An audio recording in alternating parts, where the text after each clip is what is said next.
अब तक हमने देखा स्नैपर और हॉबिन मिलकर पैक का पर्दाफाश कर देते हैं। तब स्नैपर हॉबिन को मिलने के लिए बुलाता है, जहाँ एक लड़का और लड़की उसका फोन चुरा लेते हैं और तब स्नैपर लाइव स्ट्रीमिंग स्टार्ट कर देता है और हॉबिन के सारे फैंस उसे उस लड़के के साथ लड़ने के लिए कह रहे होते हैं। और अब आगे तो यहाँ हॉबिन उनसे अपना फोन वापस मांगने चला जाता है और वो लोग उसे वो फोन देने के लिए मान नहीं रहे होते। तब हॉबिन को सैम डैक की बात याद आती है, जिसने कहा था कि तुम्हें पहले अपोनेंट का डोमिनेंट हैंड देखना होगा। अगर तुम्हारा अपोनेंट राइट हैंडेड है तो तुम्हें उसके लेफ्ट साइड पर खड़ा होना होगा ताकि वो तुम पर ज्यादा आसानी से मुक्का मार सके। तो यहाँ हॉबिन नोटिस करता है कि उस बंदे का डोमिनेंट हैंड राइट हैंड है, तो इसलिए वो उसके लेफ्ट साइड पर खड़ा हो जाता है और वो आदमी लड़ने के लिए तैयार हो जाता है, जिसे देखकर हॉबिन के फैंस को बहुत ज्यादा मजा आ रहा होता है। तब हॉबिन सोचता है अगर मुझे मार पड़ने ही वाली है तो मुझे सैम डॉग की कही हुई बातों को ट्राई करना ही होगा। उसने कहा था कि अगर आप पंच को रोक नहीं सकते तो कम से कम रिएक्ट करने का ट्राई करना चाहिए। जिनके पास मार्शल आर्ट ट्रेनिंग नहीं होती है वो लोग शोल्डर्स को बहुत ज्यादा हिलाते हैं। और तब वो बंदा हॉबिन को मुक्का मारने लगता है। तब वो सोचता है तो चलो फिर देखिए अब कैसे बिना हर्ट हुए मार खाई जाती है। तब यहाँ सैम डॉग कहता है एक पंच तब पावरफुल होता है अगर वो अपने टारगेट तक पहुँच जाता है, पर अगर आप अपनी पोजीशन से हिल जाएं और आपको वो पंच तब हिट कर जाए जब वो अपनी पूरी पावर में ना हो तो आपको इससे चोट नहीं आएगी। और इसे हम ये भी कह सकते हैं कि अगर चाबुक अपनी मूवमेंट कंप्लीट करने से पहले ही आपको लग जाए तो वो आपको ज्यादा हर्ट नहीं करता। तब स्नैपर सोचता है आखिरकार ये बेवकूफ इंसान कर क्या रहा है, ये जानबूझकर अपने फेस पर पंच क्यों खा रहा है। तब हॉबिन सोचता है इससे तो मुझे बहुत कम दर्द हुआ, पर आखिरकार अब मैं क्या करूँ। तब वो पर्सन कहता है आखिरकार तुम हो क्या, मैं तुम्हें मार डालूंगा।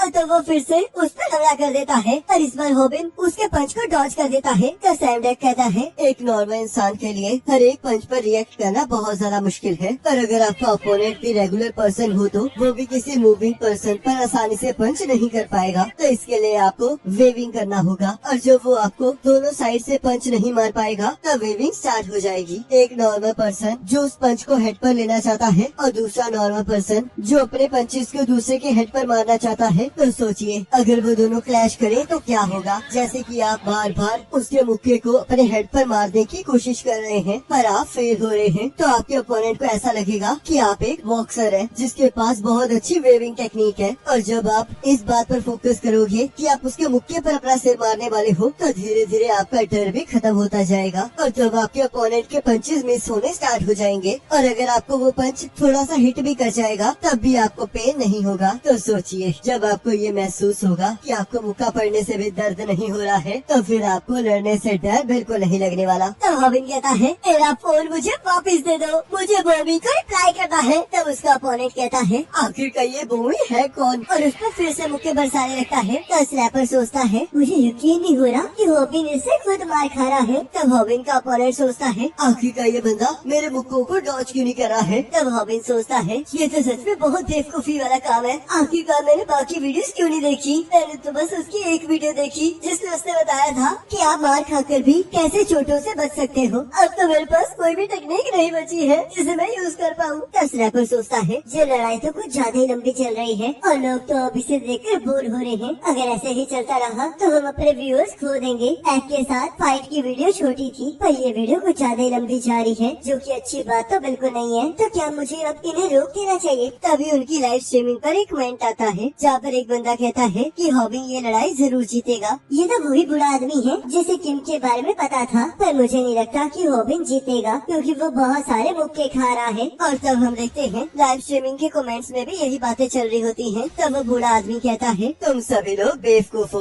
ध्यान से देखो उसके हाथ फूल गए हैं और उसे अभी जोश जोश में इस बात का एहसास नहीं हो रहा है कि उसके हाथों में कोई गड़बड़ी है। जब आप बार बार एक पंचिंग बैग पर मुक्के मारते हैं तो आपके हाथ फूल जाते हैं और इस बंदे ने बार बार उस बंदे के सिर पर मारा है और जैसे ही अब इसका जोश खत्म होगा वैसे ही इसे बहुत ज्यादा पेन होने वाला है। और तब हम देखते हैं हॉबिन के अपोनेंट के हाथ पे बहुत ज्यादा दर्द स्टार्ट हो जाता है जिससे कि हॉबिन लड़ाई जीत जाता है और उसे उसका फोन वापस मिल जाता है। तब स्नैपर सोचता है लगता है तुम्हारे हॉस्पिटल का बिल इस वीडियो के रेवेन्यू से ज्यादा आने वाला है, पर ये एक बहुत अच्छी इन्वेस्टमेंट है क्योंकि इसके बदले में हमें बहुत सारे फैंस मिले हैं। तो गोयल ये देखकर बहुत ज्यादा खुश हो रही होती है। तो हॉबिन कहता है हमारे वायरल हिट चैनल पर 4 वीडियोस हो गई हैं और इस वीक के व्यूज मिलियन से ऊपर पहुंच गए हैं और अगर मैं टोटल व्यूज की बात करूं तो इस टाइम 25 मिलियन व्यूज कंप्लीट हो गए हैं और अब हमें आखिरकार आखिरकार अपनी पहली पेमेंट मिल गई, जो कि 2 मिलियन येन है, जिसे देखकर हॉबिन और स्नैपर बहुत ज्यादा खुश हो जाते हैं। तब हॉबिन कहता है 0.1 येन पर व्यू के हिसाब से कम नहीं है। इसमें हम कुछ नहीं कर सकते क्योंकि हमें अप्रूवल्स और एड्स लगाने में काफी टाइम लग गया, और वैसे भी हमारी फर्स्ट पेमेंट के अकॉर्डिंग ये बहुत अच्छी अमाउंट है। मुझे तो लगा था कि व्यूज डायरेक्टली मनी में कन्वर्ट होते हैं, मुझे नहीं पता था कि एड्स की वजह से हमें रेवेन्यू मिलता है। मैंने तुम्हें कितनी बार बताया है, पर तुम्हें तो समझ ही नहीं आता, तो इसलिए बस एक ही चीज याद रखो कि पर व्यू के अकॉर्डिंग बस 0.1 येन मिलते हैं। तो इसका मतलब अब हमें बस वीडियोस को स्ट्रीम करते रहना होगा, जैसे कि कोई सेंसेशन या फिर वायलेंट होना चाहिए। यूट्यूब बहुत ज्यादा डीप है और इस टाइम हम लकी हैं कि हमें येलो मार्क नहीं मिला है। यूट्यूब में एक सेंसरशिप सिस्टम है और जब आपको येलो मार्क मिलता है तो आपके वीडियो के कोई पैसे नहीं मिलते,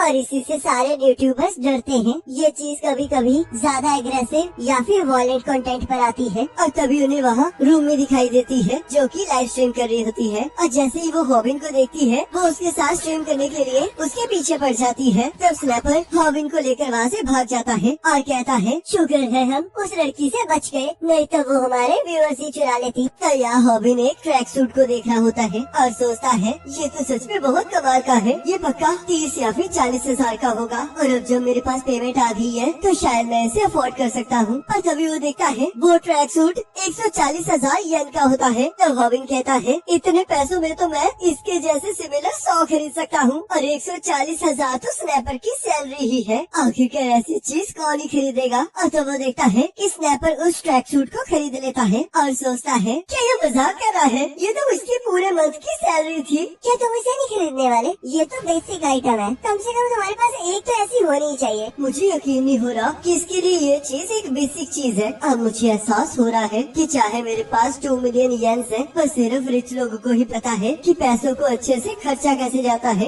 इस बार मैं ये चीज नहीं खरीद रहा हूँ। और तभी उसे बॉमी का मैसेज आ जाता है और यहाँ हम देखते हैं उसने वो ट्रैक सूट खरीद लिया होता है और सोचता है मुझे यकीन नहीं हो रहा कि मैंने सच में इसे खरीद लिया, और मुझे ये खरीदना ही पड़ा। और आखिरकार हम लोग यहाँ पर क्यों मिल रहे हैं? यहाँ पर सिर्फ कपल्स हैं। मैं तो बहुत ज्यादा नर्वस महसूस कर रहा हूँ। चलो फिर लाइव स्ट्रीम करते हैं। और तब वो लाइव स्ट्रीम स्टार्ट कर देता है। तो यहाँ आसपास के लोग कह रहे होते हैं कि ये तो वही बंदा है जो कि पैसों के लिए लड़ाई करता है। मुझे यकीन नहीं हो रहा कि इसने पैसों के लिए अपने ही क्लासमेट को एक्सपोज कर दिया। और तब हॉबिन ये सुनकर उदास होने लगता है और उसके फैन उसे चीयर कर रहे होते हैं, और तब वो अपने फैंस को इसके लिए थैंक यू कहता है। तभी एक लड़की उसके पास सेल्फी लेने आ जाती है और तभी वो देखता है कि वो उसके पास नहीं बल्कि उसके पास खड़े एक यूट्यूबर के पास आती है, और वो ये चीज देखकर और ज्यादा उदास हो जाता है। तब वो लड़का कहता है मेरा नाम जीवन है और मैं एक यूट्यूबर हूँ। तुम बहुत ज्यादा खूबसूरत हो, क्या मैं तुम्हारे साथ कुछ टाइम बिता सकता हूँ? तब भूमि उसे मना कर देती है। तब जीवन कहता है क्या तुम यहाँ पर अपने बॉयफ्रेंड से मिलने आई हो? मैं हॉबिन से मिलने आई हूँ। और तब वो देखती है कि उससे और हॉबिन ने बिल्कुल सेम कपड़े पहने होते हैं। तब हमें एक फ्लैशबैक दिखाया जाता है जहाँ हॉबिन हमें बताता है कि मैं हमेशा से मशहूर बच्चों से जेलसी करता था। मैं बहुत ज्यादा शॉर्ट और डरपोक था और साथ में स्टडी और स्पोर्ट्स में अच्छा नहीं था और ना ही मैं रिच था, जिस वजह से मुझे अपने आप पर शर्म आती थी। मैं चाहता था कि मैं पैक जितना तो अच्छा फाइटर बन जाऊं, पर मैं वैसा भी नहीं कर सकता था। स्कूल्स